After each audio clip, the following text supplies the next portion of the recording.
Gene Deal, the man in the know, has spilled the beans on Diddy's little black book of Hollywood men. Can you believe it?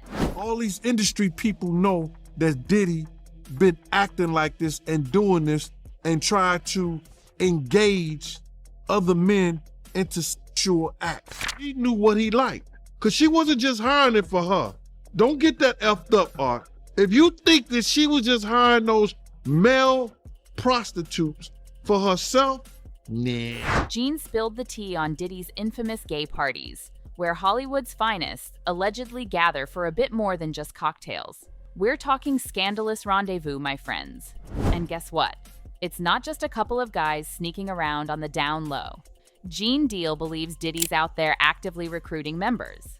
Talk about an exclusive club, right? I knew I used to wait outside of Turkish baths for him. You know what they do in the Turkish baths? No, I don't. Oh, you don't? Okay. That's where a lot of gay men meet, and they all take hot baths together. But hold up, it gets even spicier.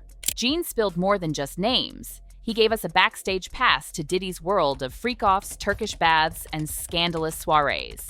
According to Gene, it's a playground of Hollywood secrets, where the rich and famous pay top dollar for a ticket to the wildest show in town. And get this, some new recruits might not be signing up willingly.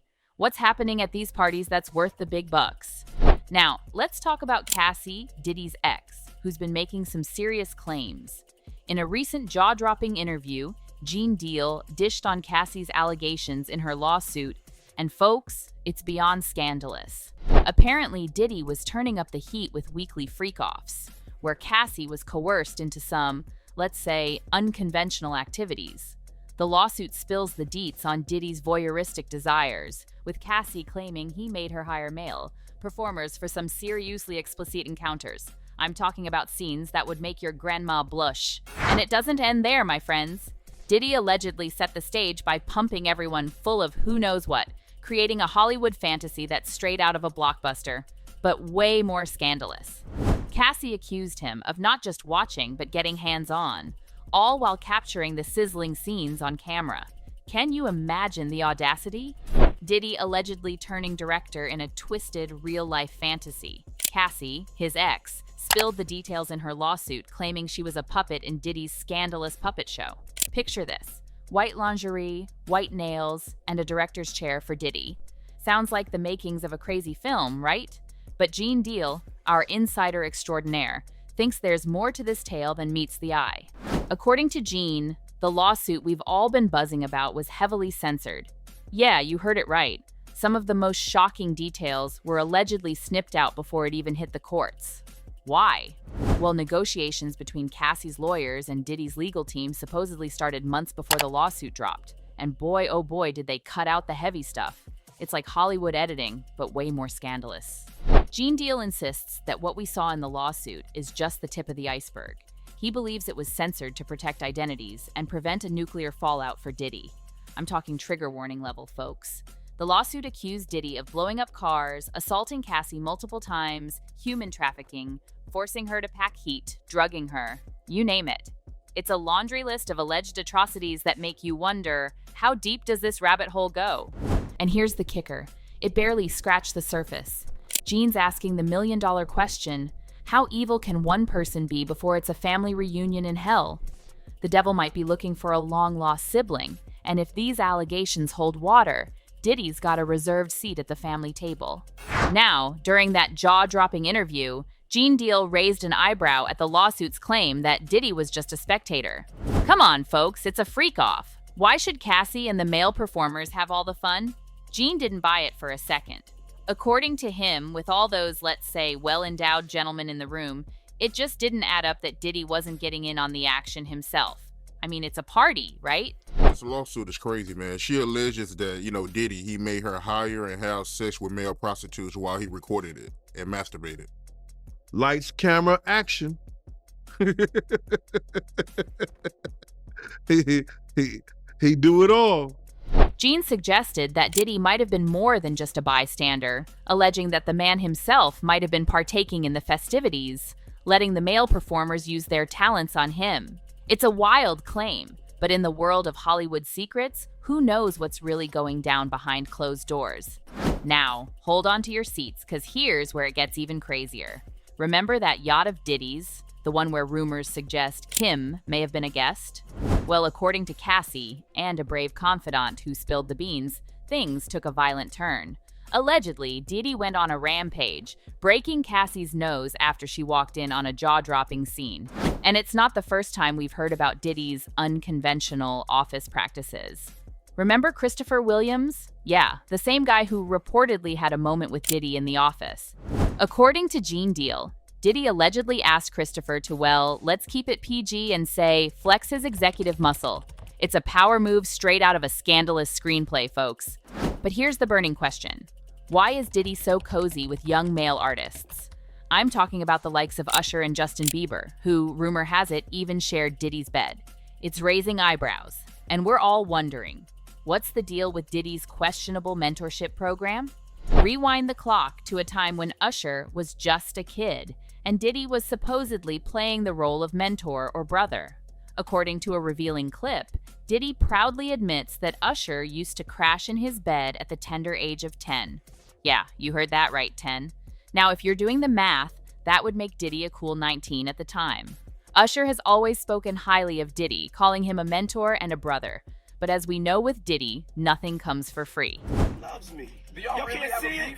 I mean, y'all can't see it. No, we can't see it. Y'all can't see that he loves me? You really, hold on, you really think that's hate? You really, when you really break it down, you've been out here a long time. You know he loves me.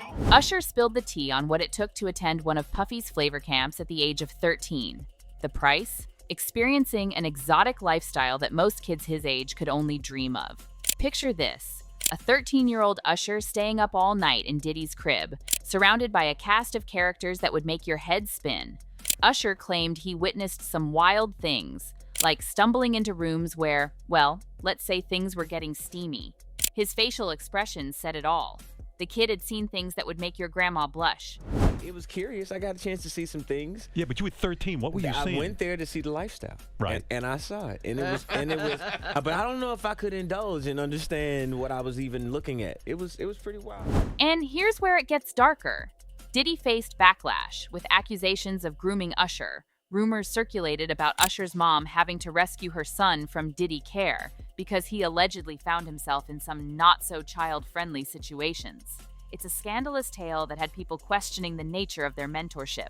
But that's not all, folks. Usher played matchmaker and introduced none other than Justin Bieber to the Diddy experience. Before we knew it, Bieber was spending 48 mysterious hours at Diddy's pad, away from the prying eyes of the media. What happened in those 48 hours? Well, it must have been mind-blowing because Diddy reportedly promised Justin a shiny new Lambo and a mansion if he kept the hangouts coming. Teenager and a 40-year-old, not creepy at all, right? Slow down, okay? One step at a time. But yeah, the keys is yours when you get 16. You good to go. I'm good to go. Yeah. All right. And then when you get 18, you get the house. You get the mansion. Okay, I get the mansion. Yeah. Now, let's circle back to Gene Deal's bombshell revelation. According to him, Cassie stumbling upon Diddy's private moments might not even be the tip of the creepy iceberg. Gene suggested that in the 10 years she was with Diddy, Cassie witnessed things that slowly eroded her sanity. The lawsuit claims Diddy made everyone wear masquerade masks during the infamous freak-offs. Gene believes it was a clever move. If anyone wanted to spill the beans, they wouldn't even recognize each other. Here's the million-dollar question. Why the secrecy? If everything happening in Diddy's world was above board, why the need for masks and hush-hush tactics? Orgies and threesomes, in and of themselves, aren't illegal if everyone's a consenting adult. So what's the deal? According to Gene Deal, the man who's got the inside scoop, someone's not telling the truth here, and it doesn't take a genius to figure out who. Gene suggests that Diddy wasn't just content watching from the sidelines. Oh no, he wanted to keep things on the down low. Hence, the masks during the freak-offs. It's like a Hollywood whodunit, but instead of a murder mystery, it's a scandalous secret society. And here's the twist. Gene believes that many bigwigs in Hollywood are fully aware of Diddy's preferences. They've allegedly been playing the see no evil, hear no evil game for years. Why? Well, it could be because they've got their own skeletons in the closet, or more ominously, they fear Diddy coming for them. According to Gene, they might genuinely believe that Diddy has the power and the will to do something if they cross him. Jaguar Wright, who spilled the beans on a chilling pattern. Anyone who's dared to write a tell-all about Diddy, exposing his secrets, has met a mysterious demise. From Kim Porter to Andre Harrell and Heavy D, it's been a string of perplexing deaths. It's like Hollywood's got its own version of the Grim Reaper, and he goes by the name of Diddy. Now let's talk about Albie Schur, the one who managed to escape the Grim Reaper's grasp, but not without consequences. Albie fell into a coma after a series of mysterious illnesses, including renal failure. Jaguar Wright cut to the chase, saying it's highly suspicious that everyone associated with Uptown Records suffered some terrible fate, while Diddy remained seemingly untouched. It's like a Hollywood horror story where everyone's cursed except the main character, in this case, Diddy. And speaking of curses, Gene Deal, our insider extraordinaire, claims that it's an open secret in the industry that Diddy has had his fair share of escapades. From sleeping with men in the industry to allegedly trying to get cozy with some young blood like Chris Brown and the R&B group B5, Diddy's got a reputation. But here's the kicker. He's not the only one playing the DL game. Gene dropped names like Jimmy Iovine, who faced serious charges that were eventually dropped. And then there's Jamie Foxx, the man with the stories about Diddy's wild parties. But hold on, folks, because rumors are swirling that Jamie might not have been just a spectator. Some suggest he was willingly partaking in the festivities, and all his stories are just damage control. But why damage control? Jamie's not married, so it's not infidelity. Yet, when you connect the dots, Jamie has faced legal battles in the realm of SA, much like his buddy Diddy. And let's not forget Diddy's curious habit of calling other grown men daddy at every opportunity. It's got people raising their eyebrows and wondering, what's the real story behind the scenes? Is it just a nickname, or is there a deeper meaning? Let's talk about Diddy's peculiar habit of casually throwing around the term daddy like confetti. In one clip, he's calling Fabulous daddy, inviting him to a birthday bash that we all know could make even the wildest parties blush. Fabulous, however, spilled the tea that the one time he did attend a Diddy shindig, he had to make a quick exit. Why the sudden escape? The details remain shrouded in mystery, leaving us to wonder what Fab saw that sent him running for the hills. Look back on where I became. Did you miss me though? For real, because it seems like a thing. I miss this partying birthday with party, Puff, man. But I'm talking about for your birthday. Huh? Why won't you party with me for your birthday, man? We partied for my birthday before. You came to my party. No, but me and you ain't never really party, you know what I'm saying? Then there's the poolside video, where Diddy affectionately calls Meek Mill daddy, professing his love, which stirred up quite the backlash. I mean, why is Diddy, with all his baggage and rumors, playfully throwing around daddy to another grown man? Harmless banter, you say? Well, not so fast. With Diddy, even the seemingly innocuous takes on a whole new meaning. Man, you doing it, man. You deserve it, daddy. You putting in that work. Proud of you. I love you. Yeah. Now, let's make one thing clear. Diddy's sexuality isn't the focal point here. The real concern is the alleged grooming, abuse, and exploitation of younger men in the industry. After 3 SA lawsuits against Diddy, some believe more might be on the horizon. Cassie's lawsuit hinted at a troubling detail: the use of substances during the infamous freak-offs. And we all know that consent gets murky when one party is under the influence, unable to fully agree to whatever the other party desires. But here's a quirky twist in the tale. According to Gene, Diddy, the man with the opulent home and luxurious baths, occasionally steps out to Turkish baths. It's like trading a 5-star experience for something different. Why the change of scenery? And what's happening behind the closed doors of those Turkish baths? Now, why does Diddy venture out to Turkish baths? Gene Deal, Diddy's ex-security personnel, spills the real deal. It's apparently an opportunity for Diddy to connect with other men. It seems like Diddy's on a mission to explore every avenue for some risque rendezvous. And who better to spill these intimate details than Gene, who was right there in the thick of it all as Diddy's security. Picture this: a shopping trip with Diddy, but not for your typical retail therapy. Nope, Diddy's shopping spree involved adult toys. Gene spills the beans that on the same day he witnessed Diddy purchasing these toys, He later found himself guarding the door of a hotel room where things got wild. Allegedly, Diddy, accompanied by a woman, and Ja Rule, entered the room for some, let's say, unconventional activities. When Ja Rule's cousin tried to crash the party, Gene played bouncer, leading to a chaotic scene where Diddy and Ja Rule reportedly had to scramble out half naked to see what the fuss was about. He tried to bum rush me. I grabbed him and threw him against the piano. When I threw him into the piano, Puff and Ja Rule runs out the room. Puff got his towel, Ja grabbing his towel, but they butt the naked. But that's not where the drama ends.